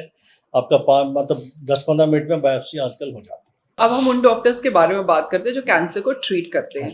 मेडिकल ऑन्कोलॉजिस्ट, सर्जिकल ऑन्कोलॉजिस्ट और रेडिएशन ऑन्कोलॉजिस्ट. अगर आप हमें बताएं इन तीनों के काम के बारे में. कैंसर देखिए, आज के दिन पे कोई एक डॉक्टर या एक स्पेशलिटी से ट्रीट नहीं होता है. It is called multi modality management. So cancer को हम अटैक करने के लिए सारे तरह के, जैसे आपका आर्मी, नेवी, एयरफोर्स है जी. कोई आपका युद्ध हो रहा है तो आप तीनों यूज़ करेंगे. Correct. Similarly for cancer we have to be smart. हमें 3-4 तरीका यूज़ करते हैं कि कैंसर को काबू में लाने के लिए। Surgical oncology is the oldest speciality. ये बहुत सिंपल वर्ड्स में ये बोला जाता है कि आपका कैंसर जहाँ-जहाँ आपका कैंसर ग्रो हुआ है, कैंसर सर्जन्स जो सर्जिकल ऑन्कोलॉजी स्पेशलिस्ट जो बोलते हैं, जाके वो कैंसर को पूरा रिमूव करते हैं। इसके लिए स्पेशल ट्रेनिंग चाहिए आपका, कैंसर पहचानना आना चाहिए, किस टाइप का ऑपरेशन करना है, कब करना चाहिए और without damaging the normal body tissues. तो इसके लिए बहुत ट्रेनिंग, बहुत एक्सपीरियंस चाहिए। ये सेपरेट स्पेशलिटी है। इंडिया में अभी ये स्पेशलिटी में बहुत ट्रेनिंग प्रोग्राम्स है। तो surgery means removal of the tumour. इसके साथ साथ क्या होता है कि कभी कभी कुछ सेल्स आपको दिखता नहीं है जो बॉडी में रह जाता है ऑपरेशन के बाद, तो उसको कैसा टैकल करें। तो उसके लिए हमें 2 चीज़ हमारे पास होती है। एक साधन है radiotherapy. Radiotherapy is again a treatment where we use rays, x-rays. जैसा आपने एक्सरे मशीन देखा होगा, ऐसे रेडियोथेरेपी मशीन्स होते हैं। रेस हम डाल के जहाँ जहाँ कैंसर निकाला गया, जहाँ सेल्स दिख नहीं रहा बट आने का चांस है, तो वो सारे एरिया को हमें एक्सरेस से कैंसर सेल्स जहाँ भी है वो किल हो जाते हैं। This is called radiotherapy. Third treatment जो होती है सिस्टमिक थेरेपी। सिस्टमिक मीन्स आपने वो ऑर्गन को आपने ट्रीट कर दिया, बट कुछ होता है कि कभी कभी कैंसर आपको ब्लड में फैल चुका है पहले, आपको पता नहीं है। आज के दिन में पेट स्कैन आपको दिखा नहीं रहा है वो चीज़, 2-3 साल में वो ग्रो कर सकता है। तो उसको कैसा टैकल करें, उसके लिए हम यूज़ करते हैं chemotherapy, hormonal therapy, targeted therapy, immunotherapy. 4 तरीके का सिस्टमिक ट्रीटमेंट है आजकल। सो ये आपको जैसे बताया मैंने, कीमो का भी थोड़ा थोड़ा कम होते चला जा रहा है, बाकी एजेंट्स आ रहे हैं जिसकी साइड इफेक्ट्स बहुत कम है और लॉन्ग टर्म रिजल्ट्स ज़्यादा है। तो ये तीनों चीज़ हमें यूज़ करते हैं depending on the type of cancer and stage of cancer. सब पेशेंट्स को सारी चीज़ जरूरत नहीं पड़ता है, आपको डिपेंड करता है कौन सी स्टेज है, किस टाइप का कैंसर। ओके, कीमो और रेडिएशन दोनों में क्या अंतर होता है और इसकी डोज कैसे डिसाइड की जाती है? हाँ जी, कीमो जैसा अभी आपको बताया, कीमो दवाई है, केमिकल्स है, और ये आपका इंजेक्शन के रूप में देते हैं, इंट्रावीनस इंजेक्शंस। और रेडियोथेरेपी आपको जैसे बताया रेस है, एक्सरेस बोलते हैं इसका, या उसका आपका रेडिएशन मशीन से दिया जाता है। और रेडिएशन नॉर्मली टिपिकली आपका हॉस्पिटल आके लेना पड़ता है, करीब 1 महीना, 1 से 1.5 महीना की ट्रीटमेंट होती है। कीमोथेरेपी जो है इंजेक्शन से आपका डे केयर में आके ले सकते हैं, हॉस्पिटल में भर्ती का ज़रूरत नहीं है। हर 2 या 3 हफ्ते में एक बार आपको कीमो लगती है, तो बॉडी का साइड इफेक्ट सब कम हो जाए, कैंसर किल हो जाए, फिर सेकंड साइकिल देते हैं। ऐसे साइकिल्स में देता है। आपका डोज आपका निर्धारित होता है, आपका बॉडी वेट के हिसाब से कैंसर मेडिसिन का डोज डिफाइन करता है। क्योंकि कैंसर में अभी फिलहाल भी बहुत रिसर्च हो रही है, उसकी ट्रीटमेंट मोडालिटीज पे भी बहुत रिसर्च हो रही है, इसलिए कैंसर की दवाइयाँ आम आदमी की रीच के बहुत बाहर है और वो बहुत महंगा इलाज भी माना जाता है। तो आपको क्या लगता है कि what is the solution to this problem? देखिए, वो इतना आसान सवाल नहीं है, क्योंकि कैंसर एक बहुत ही कॉम्प्लेक्स डिसीज़ है। इसकी ट्रीटमेंट्स बनाने में, तैयारी करने में बहुत it's a big multi million dollar research होती है, इंडस्ट्री है। न्यू ड्रग डेवलपमेंट आपका बहुत मुश्किल होती है कैंसर के इलाज, क्योंकि it's a very smart disease. अगर आप 1000 चीज़ आप ट्राई करेंगे, उसमें शायद एक दवाई सक्सेस हो सकता है। ओके, 999 आपका फेल हो जाती है। ओके, तो इसमें 10 से 15 साल रिसर्च लग सकती है एक दवाई लाने में। Hmm, so they invest lot of money, ये नहीं बोल रहा हूँ, बट वो सारे चीज़ देखते हुए प्राइसिंग डिफाइन होती है।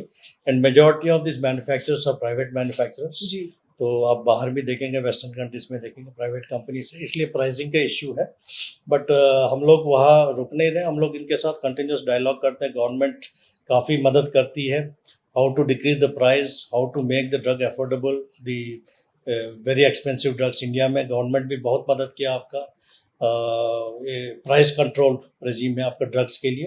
तो government is taking active interventions. Patent law से आपका, क्योंकि आपका ड्रग का प्राइसिंग कंपनी डिसाइड करता है, बट गवर्नमेंट कैन इंटरवीन जी, if it is a life saving drug. And also अभी देखेंगे नया बजट में गवर्नमेंट ऑफ इंडिया ने लाइफ सेविंग ड्रग्स के ऊपर GST 0 कर दिया। ओके, बिल्कुल, अभी आज की अनाउंसमेंट है। तो ये सब चीज़ आपका हेल्प कर रहा है। कंपनी साइड से भी आपका कुछ कंपनीज ऑफर करते हैं कि आपका 50% आप अगर स्पेंड करेंगे, 50% they are giving on compassionate grounds. Okay, and insurance में भी ये सब अप्रूवल के लिए हम लोग कोशिश कर रहे हैं। There multiple things are happening, but इसको हमें ये हमारी कोशिश ये हमेशा रहती है कि सबसे बेस्ट दवाई सबसे गरीब पेशेंट को कैसे पहुंचा जाए। करेक्ट, अफोर्डेबल नहीं है तो वो दवाई का कोई मतलब नहीं। जी बिल्कुल, it has to be affordable. So उसके लिए it's I think everybody has to work together. Correct, so government है, पॉलिसी मेकर्स है, फिलांथ्रोपी है, चैरिटी है, करेक्ट। सब लोग मिलकर करना चाहिए। चाहिए। ओके, अभी आपने बात की प्रिसिजन के बारे में। कैंसर ट्रीटमेंट में एक्चुअली में प्रिसिजन की बहुत बात होती है। प्रिसिजन का क्या रोल होता है कैंसर ट्रीटमेंट? हाँ जी, प्रिसिशन का मतलब ये होती है कि आपका एकदम एक आप प्रिसाइज वे में जाके एग्जैक्ट कैंसर को हिट करें। प्रिसिशन बॉम्बिंग बोलते हैं आजकल। पहले वॉर्स में आप देखेंगे पूरा पूरा आर्मी जाती थी, 50,000 1 लाख लोग जाके दूसरा कंट्री में लड़ाई करते जी, हैं। जी। आजकल देखेंगे एक स्मार्ट बॉम्ब, लेदर बॉम्ब जाती है, करेक्ट। तो युद्ध खत्म हो जाता है। जी। तो सेम स्ट्रेटेजी हम कैंसर में यूज करते हैं। पहले सब पेशेंट को रेडियोथेरेपी, कीमोथेरेपी, सर्जरी, पूरा बॉडी बम्बार्ड हो जाती है। तो वो हमने रियलाइज किया कि इससे नुकसान भी बहुत हो रहा है। कैंसर तो क्योर कर रहे हैं, बट पेशेंट का quality of life is also getting affected. तो इसीलिए प्रिसिजन मेडिसिन आया कि हमें without damaging normal functions, maintaining the quality of life, patient एक अच्छा क्वालिटी ऑफ लाइफ लीड करना चाहिए क्योर होने के बाद। जी। तो सारे फील्ड में एडवांस हुआ, सर्जरी हो, मेडिकल ऑन्कोलॉजी हो या रेडिएशन ऑन्कोलॉजी हो। आजकल the buzzword is precision. So we are exactly targeting the cancer and trying to hit it hard without damaging the adjoining normal tissues. नहीं तो Okay. कोलेटरल डैमेज की वजह से साइड इफेक्ट्स होती है। एक Okay. एग्जांपल देता हूँ। पहले ब्रेस्ट कैंसर में लिम्फ नोड्स जो है, हर पेशेंट का सारा लिम्फ नोड निकालना पड़ता था, क्योंकि और कोई तरीका नहीं है कि जानने का उसमें कैंसर है कि नहीं है। उससे क्या होता है कि कैंसर नहीं भी है तो सब निकल जाता था, और 20-30% पेशेंट का आर्म्स में स्वेलिंग आ जाती थी। It used to be very painful side effect of treatment, जैसे कीमोथेरेपी का बताया आपने। तो अभी आजकल टेक्निक से हमें सेंटिनल लिम्फ नोड बायोप्सी बोलते हैं, एक सिंपल टेस्ट है। हमें ऑपरेशन से पहले देखते हैं कि एग्जैक्टली प्रिसाइजली एक ही लिम्फ नोड निकालते हैं हम लोग, उसमें पता चल जाता है कि कैंसर है कि नहीं है आधा घंटा में। कैंसर नहीं है तो आपको बाकी लिम्फ नोड रिमूव करने की जरूरत ही नहीं, साइड इफेक्ट्स बिल्कुल नहीं। तो इस टाइप की टेक्नोलॉजीज बहुत आ चुका है जो हमको हेल्प करता है कि टेबल पे how to do precision surgery. So ये चीज़, इसमें मेडिकल टेक्नोलॉजी बहुत हेल्प कर रहा है। सर्जिकल फील्ड में रोबोटिक्स है, नेविगेशन सर्जरी है, लेजर्स है, तो इससे हमें प्रिसिशन अचीव कर रहा है। आपको तो इस फील्ड में 30 वर्षों से भी ज्यादा का अनुभव है, तो आपने ये जो transition of treatment of cancer देखा है, अभी आपने क्या लेटेस्ट ऐसे एडवांसमेंट्स हैं या रीसेंट एडवांसमेंट्स हैं जो आपको काफी इनकरेजिंग लगते हैं? इसमें देखिए सारे फील्ड में हुआ है, इंक्लूडिंग डायग्नोस्टिक, थेरेपेटिक्स, रिहेबिलिटेशन, सारे फील्ड में हो रहा है। डायग्नोस्टिक में अभी आपका इमेजिंग मेजर एडवांस आप देखेंगे, जिस टाइप की स्कैन्स है, MRI से, पेट स्कैन से, न्यूक्लियर स्कैन से, तो आपका इसमें क्या है कि आपका एग्जैक्टली कैंसर कहाँ तक फैला हुआ है, क्या है, ये सब चीज़ पता चलता है। सिमिलरली पैथोलॉजी में एडवांसेस हुआ है। आपका मॉलिकुलर एंड जेनेटिक्स, ये एक फील्ड है, इसमें बहुत तरक्की हुई है। कैंसर हमें अभी अच्छा समझ रहे हैं क्यों हो रहा है और किस दवाई से ठीक कर सकते हैं, सारी चीज़ पहले पता चल जा रहा है। तो इस field is called molecular and genetics of cancer, okay. Molecular biology. ये बहुत बड़ी तरक्की है। ये सारे टारगेटेड ट्रीटमेंट्स उसी फील्ड से आती है। Okay. Similarly surgical side medical technology हमें हेल्प कर रही है, जैसे रोबोटिक्स है, लेजर्स है, प्रिसिशन सर्जरी है, आपका नेविगेशन सर्जरी है। सो मेडिकल टेक्नोलॉजी आपका हेल्प करता है ये सब में। रेडिएशन में आपका जैसे प्रोटॉन है, अभी अपोलो में प्रोटॉन है आपका। Now with proton we can treat lot of difficult cases which we were not able to treat with traditional radiotherapy. तो रेडिएशन का भी साइड इफेक्ट्स कम हो रहा है, नया नया मशीन्स आ रहे हैं, तो रेडिएशन साइड इफेक्ट्स कम हो रहे हैं एंड क्योर रेट्स बढ़ रहा है। ओके डॉक्टर देव, कैंसर में हम सुनते हैं रिलैप्स ऑफ डिजीज। आप हमारे दर्शकों को थोड़ा डिटेल में बताइए, रिलैप्स ऑफ डिजीज का क्या मतलब होता है? रिलैप्स देखिए, आपका कैंसर का ट्रीटमेंट लगभग आपका 4 से 6 महीना लगता है कोई एक कॉमन कैंसर को कंप्लीट करने में। उसके बाद हम क्या करते हैं कि पहले पेशेंट को रिहेबिलिटेट करते हैं कि नॉर्मल लाइफ में आए जल्दी से जल्दी। तो उसके बाद जैसे पहले बताया आपको, हर पेशेंट को हमें long term life long follow up में रखते हैं। इसमें यह देखा जाता है कि साइड इफेक्ट से कैसा निकालें, नॉर्मल लाइफ में कैसा लाएं, और उस पर भी ध्यान रखें कि जल्दी अगर बीमारी दोबारा आ रहा है जल्दी कैसा पकड़ें। इसको हम बोलते हैं रिलैप्स। सो रिलैप्स हर कैंसर में चांस रहती है। जैसे मैंने 80% क्योर रेट बोला है, तो 20% आपका रिलैप्स हो सकता है, उसकी मतलब ये है। तो वो ये डिपेंड करता है कि कौन सी स्टेज पे आपने कैंसर का ट्रीटमेंट किया। स्टेज 1 में किया सपोज ब्रेस्ट कैंसर का, आपका 90% चांस है कि रिलैप्स नहीं हुए, 10% रहता है। वही आपका स्टेज 3 में करेंगे, 30 से 35% चांस है कि रिलैप्स होने का। तो ये हम देखा जाता है, फॉलोअप में टेस्ट करते हैं, एग्जामिन करते हैं, जल्दी पकड़ लिया अगर बीमारी आ रहा है तो फिर हम इलाज, उसको भी इलाज कर सकते हैं। आज के दिन में सुविधा है आपका फैसिलिटी से कि सेकंड कैंसर या रिलैप्स होने के बाद भी आप ठीक कर सकते हैं। ओके डॉक्टर देव, मैंने भी एक रीसेंट आर्टिकल में पढ़ा था कि जो लोग ऐसे एरियाज या ऐसी सिटीज में रहते हैं जहाँ पे pollution level high particulate matter है, उनकी जो लाइफ स्पैन है वो 5 से 8 साल भी कम हो सकती है। हाँ जी बिल्कुल, this is called outdoor pollution and indoor pollution. दो पोल्यूशन हमें टैकल करना है for cancer. Pollution is not only link to cancer, it is also link to respiratory diseases, strokes, heart disease, सबसे लिंक है आपका। तो जो लाइफ स्पैन जो आप बोल रहे हैं, जैसा हमारा दिल्ली की पोल्यूशन देखते हैं या बड़े बड़े शहरों में जहाँ कंस्ट्रक्शन है, lot of things, so these can affect multiple factors including cancer incidence. Lung cancer has been shown to be related to outdoor pollution, okay indoor pollution, and cardiac disease है, respiratory disease है, multiple factors रहते हैं। तो pollution के ऊपर I think सारे सबकी जिम्मेदारी है, हमारा citizens का, सोसाइटी का, पब्लिक का। Is not only government's job, we जी। All have to take responsibility for controlling pollution. आपने अपने करियर में देखा होगा कि पहले जो लोग हैं वो यूएस अमेरिका जाते थे अपने कैंसर का ट्रीटमेंट कराने। अभी वो हम रिवर्स पैटर्न देख रहे हैं कि अब लोग अपने ही देश में बहुत सर्जरी उनको भरोसा है ट्रीटमेंट पर। तो आपने ये ट्रेंड कैसा चेंज होते हुए देखा है? ये देखिए, हमारा हिंदुस्तान पहले से भी मेडिकल फील्ड में काफ़ी अच्छा था। Indian doctors are highly respected, highly experienced. आप बाहर भी जाके देखेंगे, अमेरिका में, यूके में 50% of doctors are Indians. Correct जो टॉप डॉक्टर्स। जी।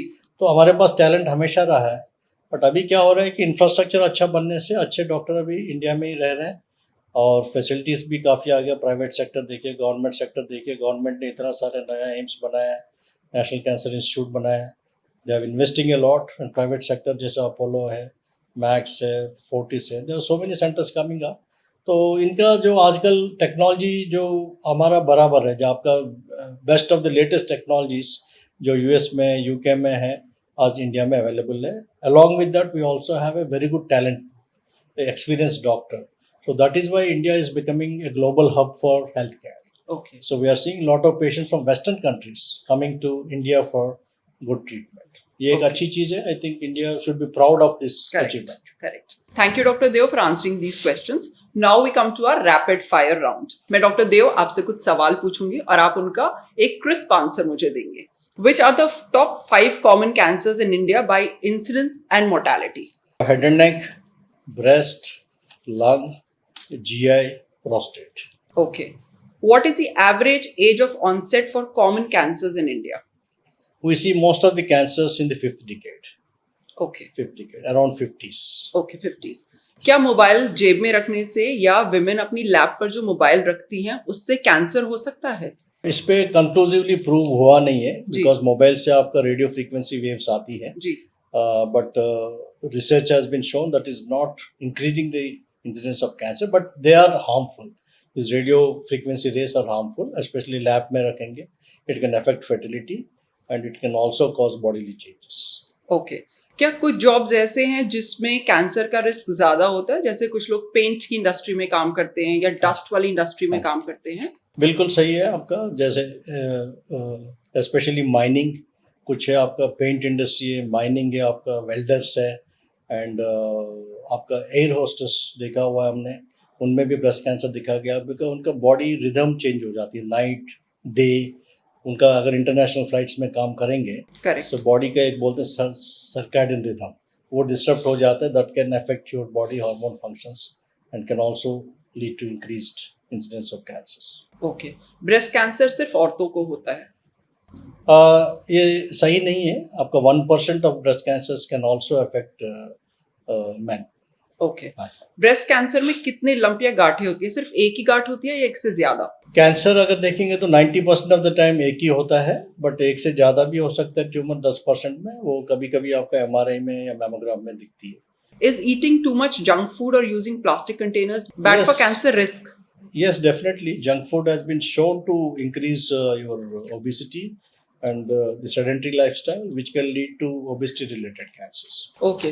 क्या प्लास्टिक की बोतल में पानी पीने से कैंसर हो सकता है?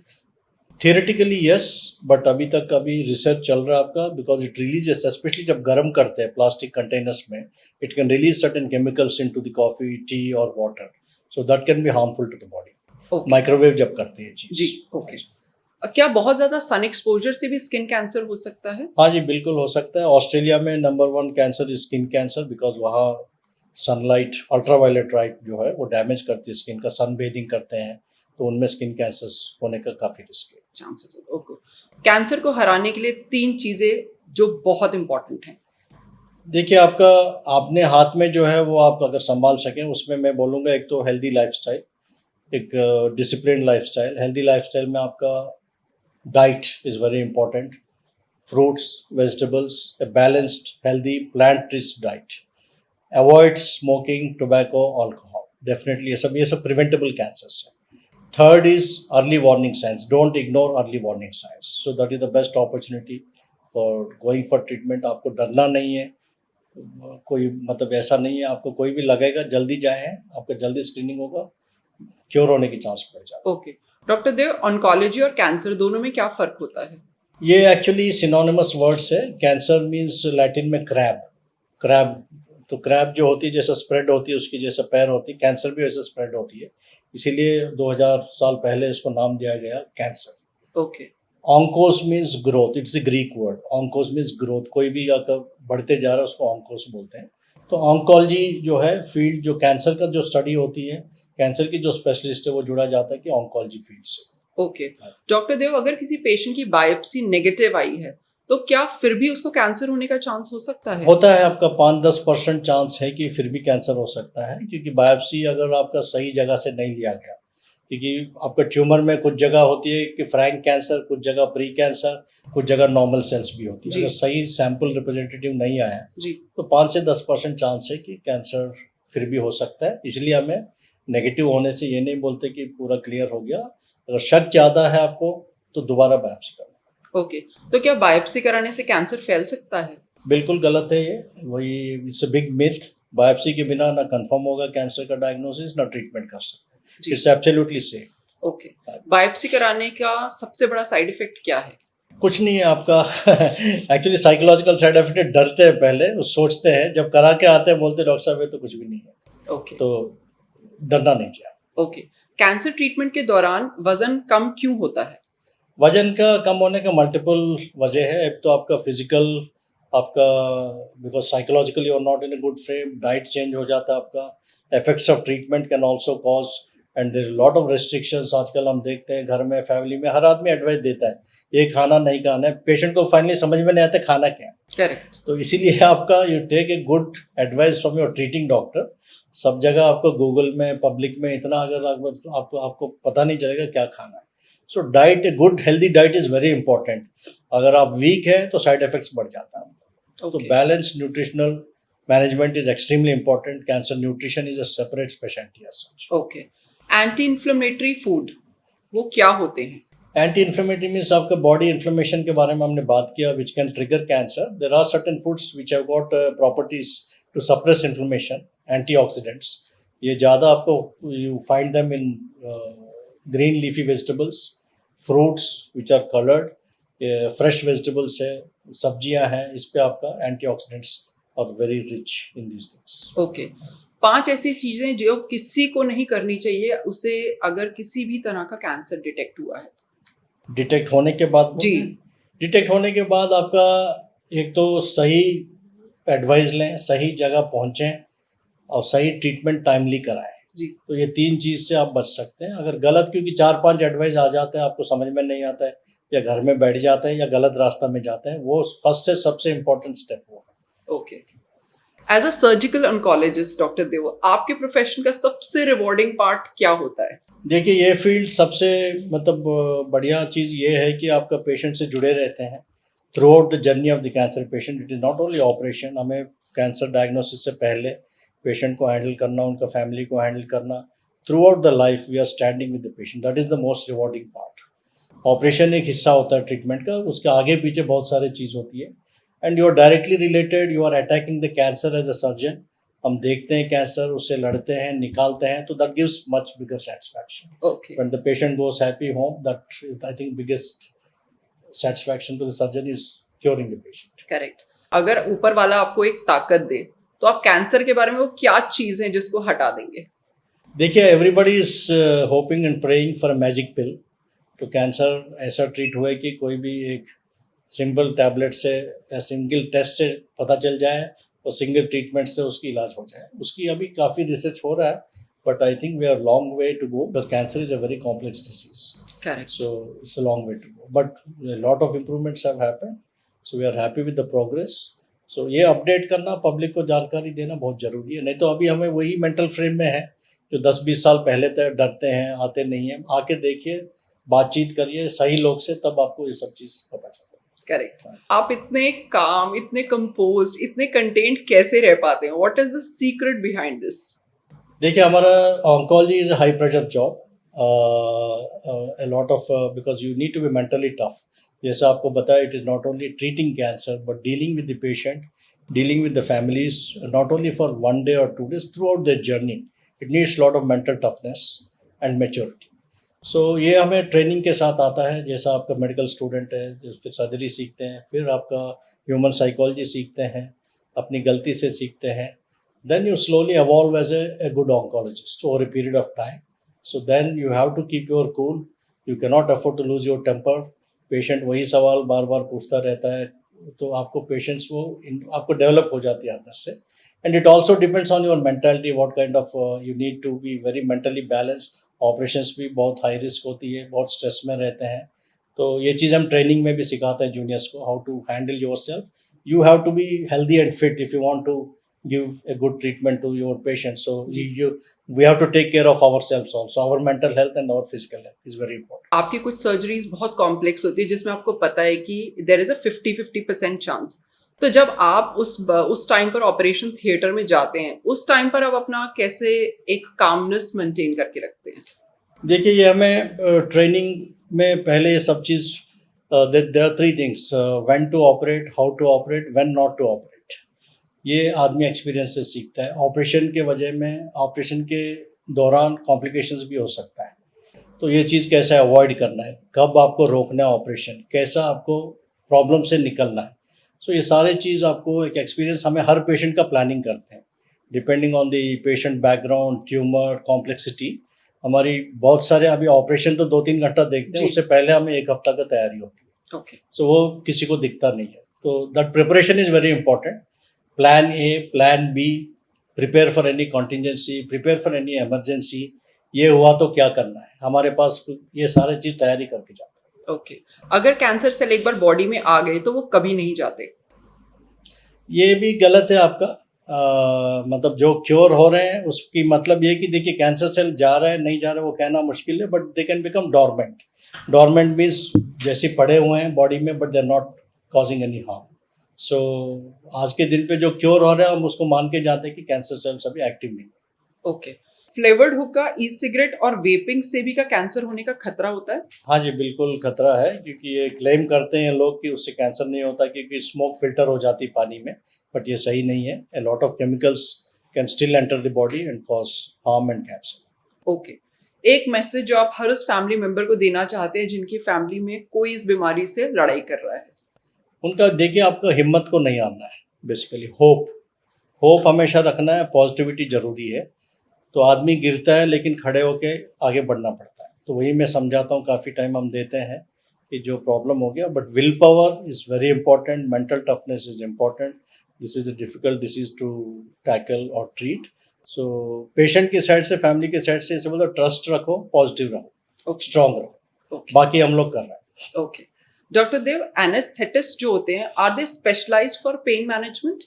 हाँ जी, बिल्कुल. अभी स्पेशलिटी आपका cancer pain is a special field. ये पहले अलग था, अभी कोई भी आपका नॉर्मल पेन किलर्स देते हैं, बट कैंसर पेन के लिए अभी WHO गाइडलाइंस है किसको कौन सा पेन किलर देना है. There are certain painkillers which have got addiction potential. तो ये फील्ड अभी स्पेशल फील्ड हो गया. मोस्टली एनेस्थेटिस्ट जाते हैं as a pain experts. We have a separate department called onco anaesthesia, pain, palliative care. So ये experts इसमें ज़्यादा डील करते हैं. डॉक्टर देव, क्या आप डॉक्टर बाय चॉइस हैं या doctor by chance? Not by chance, it's by choice, because from my childhood I've been watching. My father was a doctor. I have seen him serving poor people in villages, and kind of respect he used to get. The biggest satisfaction is you are contributing for wellness of human beings. So I think इतना ये एक opportunity हम समझते हैं कि to serve the humanity. Correct. So that is the biggest satisfaction we get being a doctor. So which means you always wanted to be a doctor? Yes. Okay. Thank you, Dr. Deo, for Thank you, answering Dr. those Sarika. Thank you, questions. And also, Dr. Deo, I'm sure आज के इस discussion से ना हमारे दर्शकों को cancer के बारे में काफी जानकारी मिलेगी. Thank you. I'm sure this will be very useful for our audience because cancer सिर्फ डॉक्टर्स का लड़ाई नहीं है, सबको मिलके लड़ना है. Public awareness is very important, and podcasts like these will definitely help in dispelling the myths and guiding Thank you them. so much, sir. Thank you very Thank you much. so much, Thank sir. you. Thank you also for joining us today, and we'll meet you soon again with another topic. Till then, take care of yourself and don't forget to like and subscribe our channel.